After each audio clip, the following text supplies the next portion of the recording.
La primera es el manejo anestésico en la epilepsia. Bueno, primero hablar un poco de la definición de la patología, que es una enfermedad cerebral crónica no transmisible, que se caracteriza por una actividad eléctrica cerebral anómala que provoca convulsiones, o mejor definidas como crisis epilépticas, conductas o sensaciones anómalas y en ocasiones pérdida de conocimiento. Bueno, hablar un poco de la epidemiología, que es una de las enfermedades neurológicas más frecuentes, por eso está bueno saber manejarlo, solo superada por los accidentes cerebrovasculares. Afecta alrededor del 1% de la población mundial y la incidencia de esta enfermedad varía con la edad, sexo, raza y condiciones socioeconómicas. Las diferentes causas, bueno, tenemos las más frecuentes, figuran las lesiones prenatales o perinatales, las anomalías o malformaciones cerebrales congénitas, los traumatismos craneoencefálicos, pero también los accidentes cerebrovasculares pueden ser causas, como también la infección, como meningitis, encefalitis y los tumores cerebrales. En algunos casos existe una causa genética subyacente, sin embargo, aproximadamente la mitad de los casos carecen de causa identificada. Está bueno también tener en cuenta esta clasificación, que bueno, depende del tipo de crisis. Esta es de la Liga Internacional de Epilepsia, que fueron cambiando las clasificaciones, pero esta es la más actualizada. Y bueno, depende del tipo de crisis, que puede ser focal, generalizada o bueno, desconocida. Y también pueden ser combinadas. Y también las clasifican dependiendo de la etiología. Como sabéis, puede ser estructural, genética, infecciosa, metabólica, inmunitaria o desconocida. Y tomar en cuenta las comorbilidades del paciente. Bueno, las de mayor gravedad, que son las que más nos preocupan, también conocidos como convulsiones generalizadas continuas o estatus epiléptico. Son caracterizadas por convulsiones continuas o repetidas sin recuperación o recuperación incompleta de conciencia. Las convulsiones, estas por definición, tienen una duración de al menos 30 minutos y pueden extenderse por 48 horas, con 4 o 5 convulsiones por hora. Es una emergencia médica y puede ser fatal. La mortalidad puede llegar al 20%. Con la progresión de las convulsiones, la actividad del músculo esquelético se reduce y la actividad convulsiva puede ser evidente solo por el electroencefalograma. Puede ser que esté convulsionando por más de que no tenga los movimientos característicos.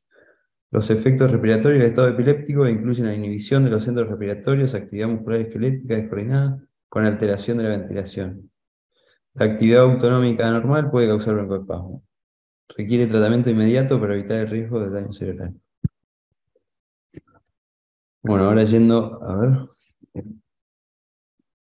Ahí está. Axiola sala de espera. Y ahí se unió José.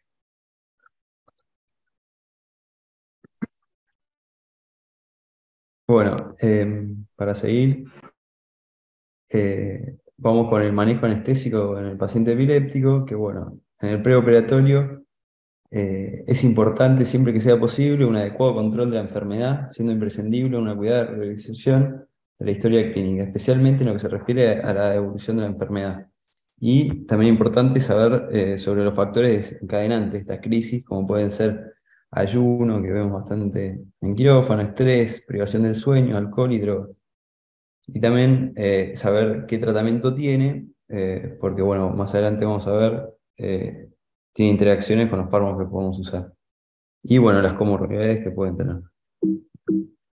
Bueno, en el preoperatorio se recomienda una evaluación preoperatoria del neurólogo responsable del paciente, especialmente en caso de recientes cambios en la evolución de la enfermedad. O sea, si se fueron agravando las crisis y no está estable el paciente.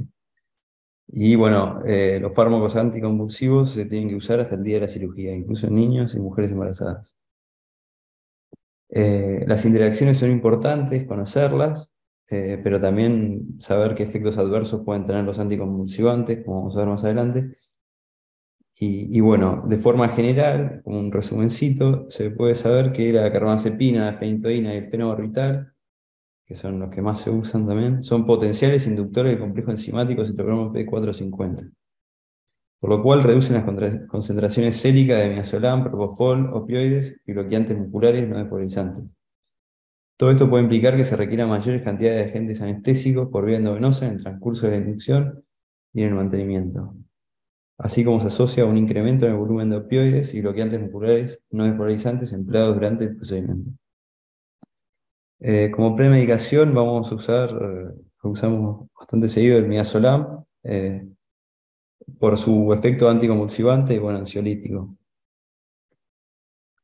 La conducta que tenemos que tener durante la cirugía es bueno, el monitoreo de todos los pacientes. Se basa bueno, en el tipo de procedimiento quirúrgico que se va a realizar y en el estado clínico del paciente. Los pacientes sometidos a procedimientos quirúrgicos mayores o las condiciones clínicas graves requieren una monitorización más invasiva. Pero bueno, en los pacientes que están controlados y en la mayoría de los procedimientos, el seguimiento básico es adecuado.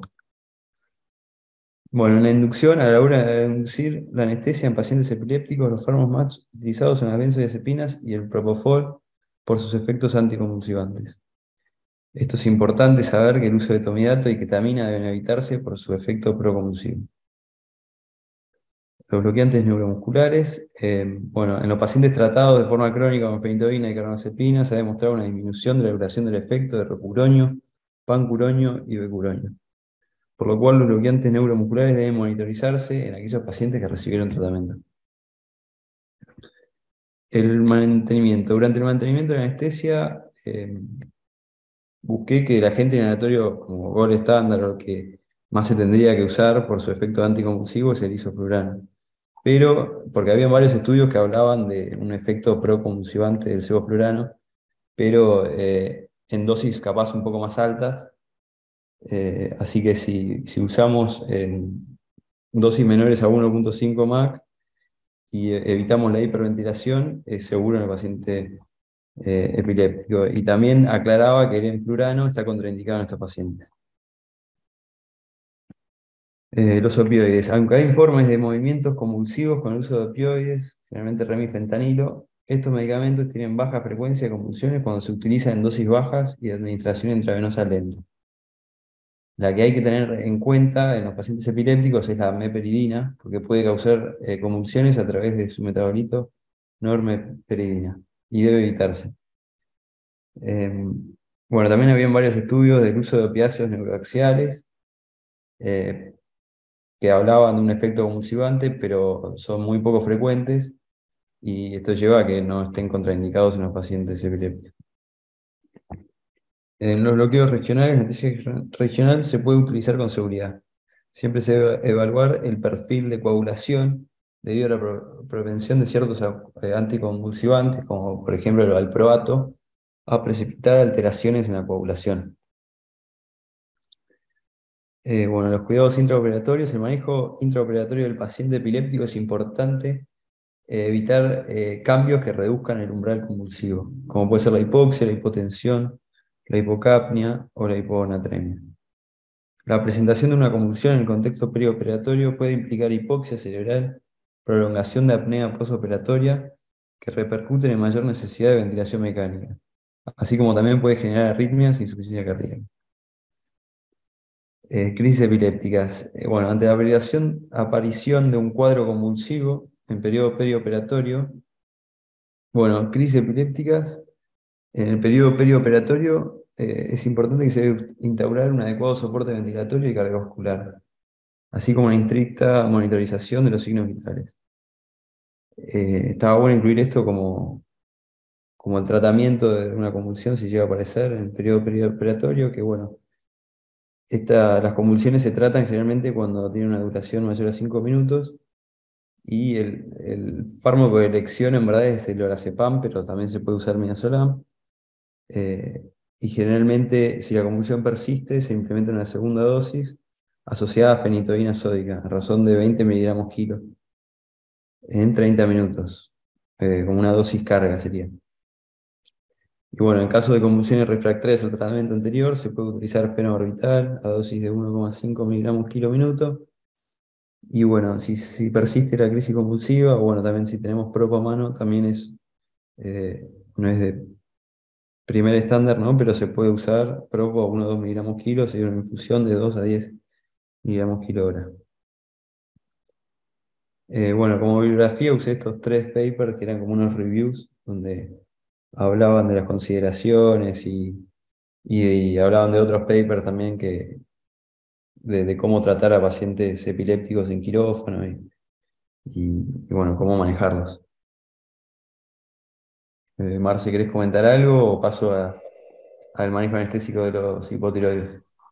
Eh, Quería agregar que la mayoría de las convulsiones que van a ver en quirófano, que a Sí. mí me ha pasado y les he visto varias veces, es qué droga, sobre todo en el despertar de los pacientes. ¿No leíste nada? El flumazenil. El Ah, FUMA, claro, el sí. FUMA. El flumazenil está contraindicado Ahí en está pacientes indicado. epilépticos. Claro.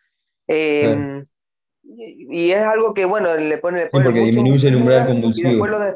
después lo despiertan con flumazenil y empiezan Claro, a convulsivar.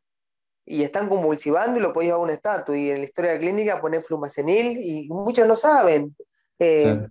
lo he visto y ya ha pasado. Así que ten en cuenta, flumazenil contraindicado en pacientes epilépticos. Obviamente, si es una urgencia y lo tenés que revertir, lo revertís. Y de última tratar la convulsión. Pero Claro. tengan en cuenta eso y agregarlo en el PUB, el Dale, dale, flumazenil, que no se puede usar después. Y dale. después la ketamina es algo que se usa muchísimo porque las convulsiones que no se dieron, estamos hablando de una refractaria, que tiene una mortalidad de hasta el 50%, usan ketamina porque el mecanismo de la convulsión pasa por los receptores NMDA. Entonces los tienen que bloquear. Por eso las convulsiones refractarias siempre usan ketamina. ¿Sí? Mm. Lo que vos dijiste está bien. Primero, las convulsiones menos de 5 minutos no se tratan. Después de los 5 minutos, tienen mucha frecuencia en convertirse en un estatus. Por eso siempre se tratan. El lorazepam, el midazolam a dosis baja, porque no es el midazolam que usás después a 0,3 miligramos kilo. Esa Claro, dosis de midazolam es para cuando se hizo un estatus. Ahí le pones una dosis casi para anestésica esa dosis, ¿sí? El midazolam que se usa a los 5 minutos son 2 miligramos. Es una dosis sí. mucho menor o un poquito más, pero no la dosis de anestésica. Entonces a No, los sí, 5 ya minutos está. sepan que se usa lorazepam, midazolam a dosis baja, o el diazepam. Se puede usar vía oral, intrarrectal, o endovenoso, intramuscular. Tiene muchas formas de uso.